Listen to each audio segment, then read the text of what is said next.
हाय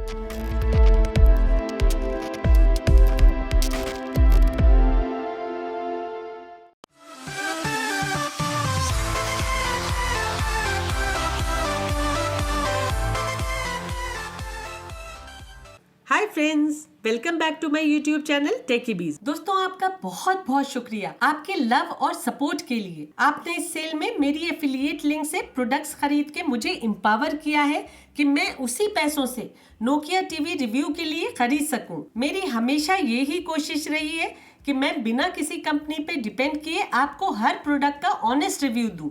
अगर मैं कंपनी से रिव्यू यूनिट लूंगी तो मैं कभी भी खुलकर आपको उस प्रोडक्ट के बारे में नहीं बता सकती हूँ, क्योंकि कंपनीज की बहुत सारी बंदिशें होती हैं।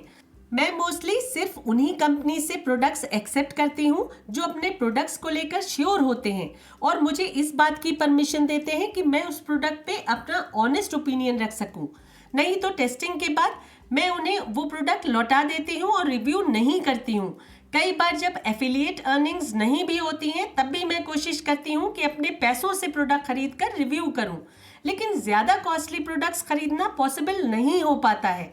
इसीलिए कॉस्टली टीवीज़ के लिए मैं और मेरी टीम 4 सालों से शोरूम्स में जाकर टीवीज़ और होम थिएटर्स को अच्छे से चेक करके और उनका वीडियो बनाकर आप तक लाते हैं, ताकि आपको उसकी सच्चाई बता सकूँ। इस वीडियो को एंड तक देखिएगा, क्योंकि मैंने एंड में इस टीवी की रेटिंग्स भी दी हैं। तो चलिए अब ये वीडियो इस नोकिया 50 इंचेस टीवी की अनबॉक्सिंग से शुरू करते हैं। नोकिया टीवी का बॉक्स बहुत ही मिनिमलिस्टिक बनाया गया है, जिसपे सिर्फ मॉडल नंबर और कंपनी नेम लिखा आता है।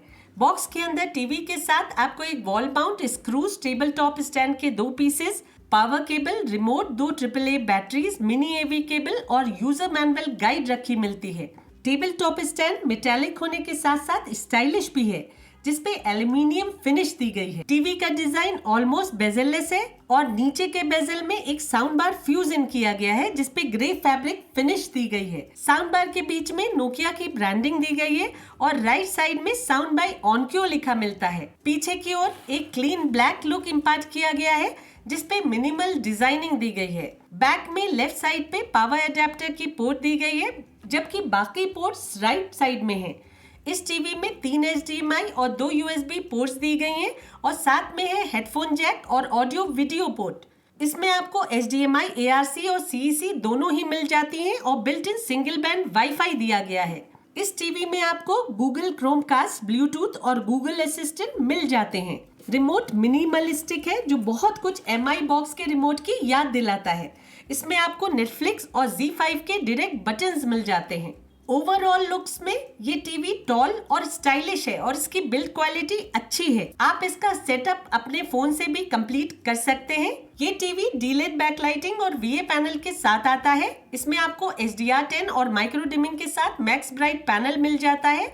इसकी ब्राइटनेस 380 निट्स है और स्टैटिक कॉन्ट्रास्ट रेशियो 5000:1 है। इस टीवी का रिफ्रेश रेट 60 हर्ट्ज है। टीवी की UI इस तरह की है, जिसमें आपको Android Pie ऑपरेटिंग सिस्टम दिया गया है। इसका प्रोसेसर क्वाड कोर है और ग्राफिक प्रोसेसर भी क्वाड कोर Mali 470 है। इसमें 2 GB रैम और 16 GB रोम दी गई है। इसमें आपको आपके सारे ही फेवरेट एप्लीकेशंस मिल जाते हैं। साथ ही साथ गूगल प्ले स्टोर भी दिया गया है, जहां से आप और एप्लीकेशंस भी डाउनलोड कर सकते हैं। इसमें आप बाहर से ओरियो टीवी जैसे एप्स भी साइड लोड कर पाएंगे। इस टीवी की UI बहुत ही फास्ट और रिस्पॉन्सिव है। इसकी सबसे अच्छी बात यह है कि इसमें आपको एप्लीकेशंस के अंदर जाकर भी वॉइस सर्च करने का ऑप्शन मिल जाता है। ये बहुत ही कन्वीनियंट फीचर है और इसका वॉइस कमांड फीचर बहुत ही बढ़िया है, जो कमांड्स इंस्टेंटली फॉलो करता है। इसमें 48 वॉट्स के 6D साउंड वाले ऑनक्यो के क्वाट्रो X स्पीकर्स दिए गए हैं, जो डॉल्बी डिजिटल सपोर्ट के साथ आते हैं। इस सेटअप में आपको 18 वॉट्स ट्विटर्स भी दिए गए हैं, साथ में डायनेमिक एम्पलीफिकेशन टेक्नोलॉजी भी दी गई है। ये तो सब कंपनी द्वारा दी गई स्पेसिफिकेशंस थी। अब बात करते हैं ग्राउंड रियलिटी की।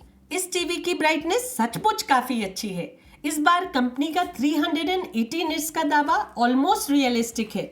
इसमें आपको डर्टी स्क्रीन इफेक्ट भी बहुत ही कम देखने को मिलता है और बैंडिंग भी और बजट टीवी से काफी कम दिखाई देती है। इस टीवी की पिक्चर क्वालिटी बहुत अच्छी है। लास्ट ईयर के मॉडल से काफी इम्प्रूवमेंट देखने को मिलता है। लास्ट ईयर के टीवीज में ADS पैनल दिया गया था और इस साल VA पैनल लगाया गया है जो बेटर पिक्चर परफॉर्मेंस देता है। 4K वीडियोस इस पे एक्सेलेंटली प्ले होती हैं। इस टीवी की पिक्चर डिटेल्स में बहुत क्लैरिटी देखने को मिल जाती है। साथ ही साथ ब्लैक्स भी काफी डीप है। इस टीवी का कलर रिप्रोडक्शन अच्छा है। आपको विविड और ब्राइट कलर्स देखने को मिल जाते हैं। इस टीवी का व्यूइंग एंगल सेटिस्फैक्टरी है। जब तक आप एक्सट्रीम एंगल पे ना खड़े हो, पिक्चर्स अच्छी दिखती हैं। अंधेरे के सीन्स में अमेजिंग डिटेल क्लैरिटी देखने को मिल जाती है।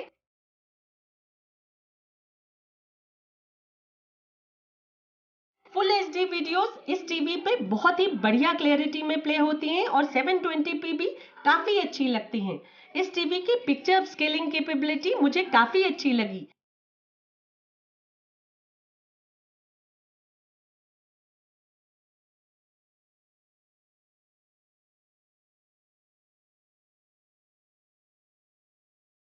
अब बात करते हैं HD और SD चैनल्स की। तो HD चैनल्स इस पे काफी अच्छे दिखते हैं और SD चैनल्स भी एक 4K टीवी के हिसाब से ठीक ठाक लगते हैं।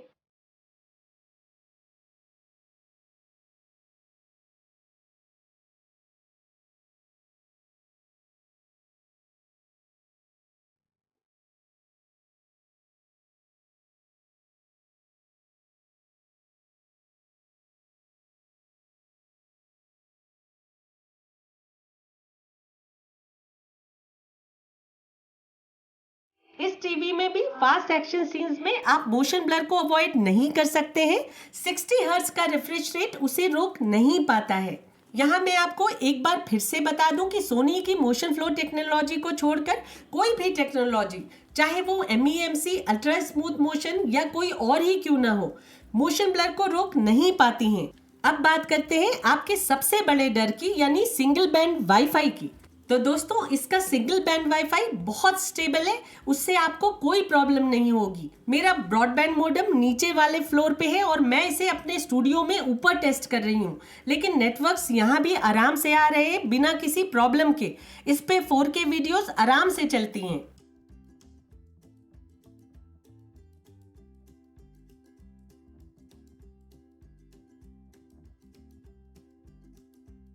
साउंड की बात करी जाए तो ऑनक्यो का स्पीकर सिस्टम बहुत ही बढ़िया ऑडियो देता है। ऑडियो में बहुत क्लैरिटी और शार्पनेस सुनने को मिल जाती है। इसमें आपको अच्छा बेस भी मिल जाता है जो ऑडियो क्लैरिटी को ओवर पावर भी नहीं करता है। म्यूजिक और डायलॉग्स दोनों ही इस टीवी पे बेहतरीन लगते हैं। आपको इसके साथ किसी भी होम थिएटर की जरूरत नहीं पड़ेगी जब तक आपको विंडो रैटलिंग बेस न चाहिए हो। नजरअंदाज कर रहे हैं। जब मेरे क्लाइंट के पास देने के लिए कुछ भी नहीं है तो एलिमनी देने का तो सवाल ही नहीं उठता योर ऑनर। ਜਦੋਂ आपके लिए बहुत ਹੁੰਦੇ ਕੱਢੇ ਹੁੰਦੀ ਦਾਲ ਚ ਪਰ ਆਪਾਂ ਚਵਲਾਂ ਵਾਲੇ ਕੰਮ ਕਰਨੇ ਨਹੀਂ ਦਾਲ ਵਾਲੇ।